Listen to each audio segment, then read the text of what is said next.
दोस्तों, Rome Italy में बसा एक बहुत ही खूबसूरत और शानदार शहर है जो अपनी खूबसूरती के लिए दुनिया भर में मशहूर है। यहाँ की सड़कें, यहाँ के पुल और यहाँ की खूबसूरती दुनिया भर से टूरिस्ट को आकर्षित करती है। लेकिन एक चीज है जो रोम को और भी ज्यादा खास बनाता है, वो है यहाँ का 2000 साल पुराना कोलोसियम, जो एक प्रसिद्ध ग्लैडिएटर्स का युद्ध का मैदान था।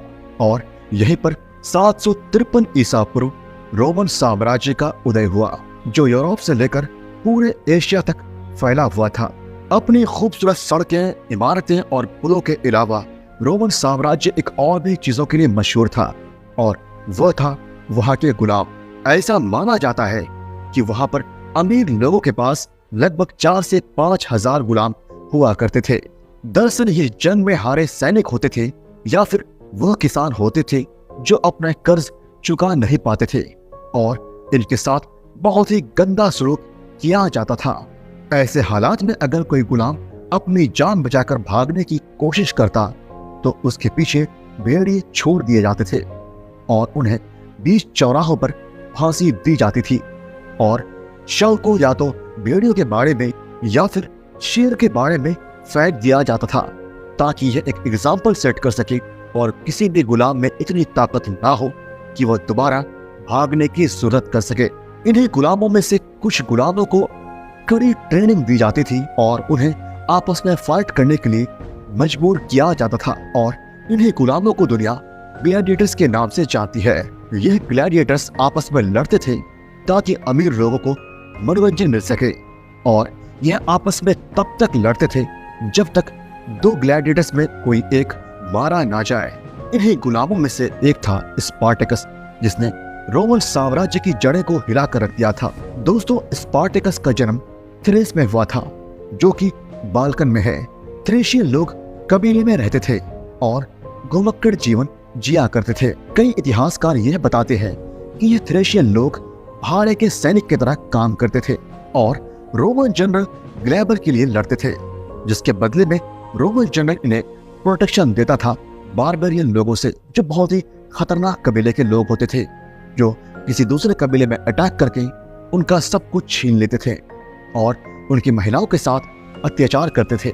रोमन जनरल ने वचन तो दिया जरूर था, लेकिन उसने उस वचन को निभाया नहीं, और बारबेरियन लोगों ने थ्रेशियन कबीले पर हमला कर दिया और उनका सब कुछ छीन लिया, जिस बात से थ्रेशियन लोग काफी गुस्से में आ गए और उन्होंने रोमन जनरल ग्लैबर की सेना पर आक्रमण कर दिया, जिस बात से रोमन जनरल को इतना ज्यादा गुस्सा आया कि उन्होंने थ्रेशियन कबीले पर हमला कर दिया और कबीले में जितने भी लोग थे सबको गुलाम बना लिया।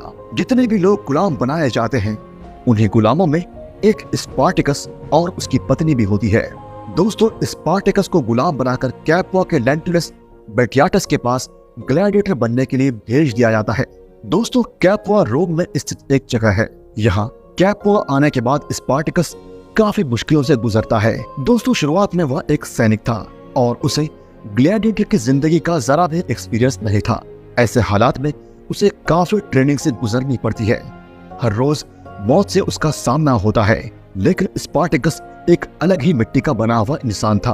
उसने हार नहीं मानी और ग्लैडिएटर में जाकर एक एक करके सभी को मारने लगा और हर एक लड़ाई जीतता गया। वह जल्द ही पूरे रोम में फेमस हो गया। लेकिन स्पार्टकस को एक ही चिंता दिन रात सताती थी, और वह थी उसकी पत्नी। स्पार्टकस को गुलामी की जिंदगी बिल्कुल पसंद नहीं आती है।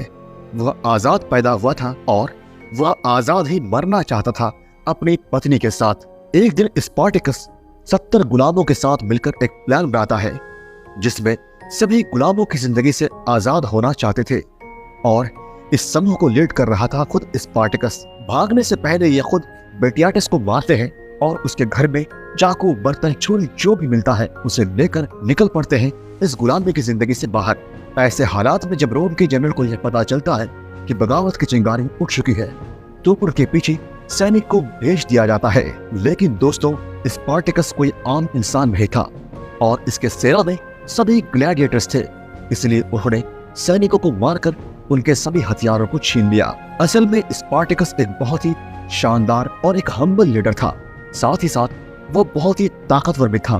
वह जो कुछ भी लूटता था उसे आपस में शेयर करता था। इसके बाद स्पार्टकस अपने साथियों के साथ माउंट वेसुवियस में जाकर छुप गया। समय के साथ साथ वो रोमन जनरल के सैनिकों पर हमला करता और उनके हथियारों को छीन लेता, और जो भी गुलाम उसे नजर आता उन्हें वह अपने साथ शामिल कर लेता। ऐसे हालात में कई गुलामों को आजादी मिली और स्पार्टकस की सेना, जो पहले सिर्फ 70 थी, वह अब 1000 बन चुकी थी। स्पार्टकस को रोकने के लिए रोमन साम्राज्य ने एक सेना भेजा, जिसके लीडर कोई और नहीं बल्कि जनरल क्लॉडियस ग्लैबर थे, जिसने सबसे पहली बार स्पार्टकस और उसके साथियों को गुलाम बनाया था। लेकिन जनरल ग्लैबर काफी चालाक थे। उन्होंने स्पार्टकस पर डायरेक्ट हमला करने के बजाय उनके सप्लाई को रोक दिया और माउंट वेसुवियस को चारों ओर से घेर लिया। ऐसे हालात में खाना पीना सप्लाई सब रुक चुका था। स्पार्टकस के पास अब एक ही ऑप्शन बचा था, और वो था रोमन सेना का मुकाबला करना। इसलिए स्पार्टकस ने प्लान बनाया और अपनी सेना को 2 हिस्सों में बांट दिया। एक सामने से अटैक किया और दूसरा पीछे से अटैक किया। ऐसे हालात में रोमन सैनिक समझ नहीं पाए कि उनके साथ क्या हो रहा है, और वे हार गए और स्पार्टकस जीत गया। इस समय तक रोमन साम्राज्य ने स्पार्टकस पर कुछ खास ध्यान नहीं दिया था, लेकिन जब उन्हें पता चला कि क्लॉडियस ग्लैबर हार चुका है स्पार्टकस ने, तो ये बात पूरे रोम में फैल गई। इस बात के फैलते ही पूरे रोमन साम्राज्य में खलबली मच गई।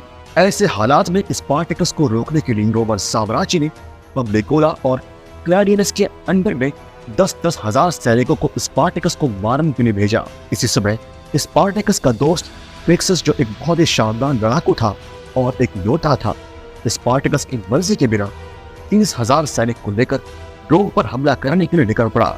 रास्ते में उसे पब्लिकोला के 10,000 सैनिक मिल गए, लेकिन क्रिक्सस से कहीं ज्यादा बड़ी सेना थी पब्लिकोला की। इन दोनों के बीच काफी भयानक युद्ध होती है और क्रिक्सस और उसके साथी वही मारे जाते हैं। दोस्तों, इस आंदोलन में क्रिक्सस द्वारा किए गए इस गलती की वजह से स्पार्टकस को भारी रकम चुकानी पड़ी।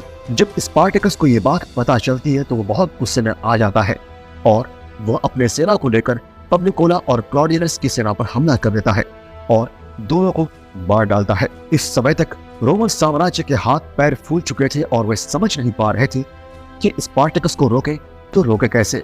तब रोमन साम्राज्य ने मदद मांगी मार्कस लीनियस क्रासस से, जो अपने क्रूरता की वजह से पूरी दुनिया में मशहूर था। साथ ही लीनियस क्रासस युद्धकलाओं में काफी स्ट्रॉन्ग था। जैसे ही उसने कमान संभाला तो उसने ये देखा कि रोमन सैनिकों के मनोबल टूट चुके थे। इसलिए उसने स्पार्टकस पर हमला करने से पहले 2-3 महीने वह सैनिकों की कड़ी ट्रेनिंग दी और हर एक सैनिक को 10-10 सैनिकों से लड़वाया और उन्हें काफी स्ट्रॉन्ग बनाया। इधर क्रिक्सस के गलती की वजह से स्पार्टकस की सेना लगभग आधी हो चुकी थी। ऐसे हालात में स्पार्टकस अपने सेना को बढ़ाने के लिए सिसिली जाना चाहता था, क्योंकि उस समय अगर सबसे ज्यादा गुलाम कहे थे तो वह जगह थी सिसिली।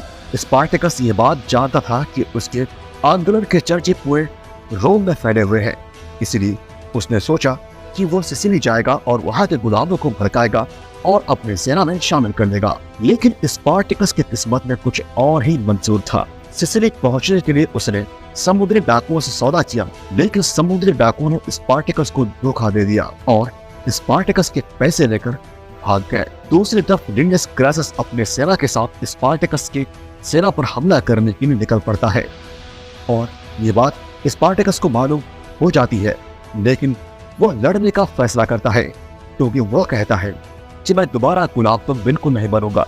इससे बेहतर है मैं लड़ूंगा और मरूंगा, वो भी आजाद। लेकिन स्पार्टकस का डर रोमन साम्राज्य के दिल में इस कदर घर कर चुका था कि उन्होंने सोचा कि शायद स्पार्टकस और उसकी सेना लीनियस क्रासस को हरा दे। इसलिए लीनियस क्रासस की मदद करने के लिए उन्होंने पोम्पी द ग्रेट को भेजा, जिसके पास खुद बहुत ही ज्यादा बड़ी सेना थी। लेकिन लीनियस क्रासस बहुत ही चालाक इंसान था। वो नहीं चाहता था कि स्पार्टकस को हराने का खिताब 2 इंसानों पर जाए। इसलिए पोम्पी द ग्रेट के आने से पहले ही लीनियस क्रासस स्पार्टकस की सेना पर हमला कर देता है और स्पार्टकस की सेना भी जावी हमला करता है, लेकिन इतने बड़े सेना के सामने वह टिक नहीं पाते हैं और सारे गुलाम एक एक करके मार दिए जाते हैं। स्पार्टकस खुद लीनियस क्रासस के साथ लड़ता है। लड़ते लड़ते लीनियस क्रासस को यह पता चल जाता है कि स्पार्टकस क्यों इतना खास इंसान था। और वो यूलियस क्रेसस को मारने ही वाला था कि तभी उसकी सेना वहां पहुंच जाती है और स्पार्टकस पर तीर और भाले से हमला कर देती है। इसी स्पार्टकस वही मारा जाता है और इसी के साथ इतिहास में पहली बार उठा एक स्लेव रिवॉल्यूशन पूरे दुनिया में फैल जाता है, जिसे शुरू किया था स्पार्टकस ने। दोस्तों, वीडियो अच्छी लगी तो लाइक कीजिए, शेयर कीजिए और कमेंट में मुझे ये बताइए कि आपको फेस कैम वाले वीडियोस ज़्यादा अच्छे लगे या फिर डॉक्यूमेंट्री स्टाइल वाले videos. Thank you so much guys, love you all. आगे और भी कई शानदार टॉपिक पर मैं वीडियो बनाऊंगा, इसलिए चैनल को सब्सक्राइब करना मत भूलिएगा।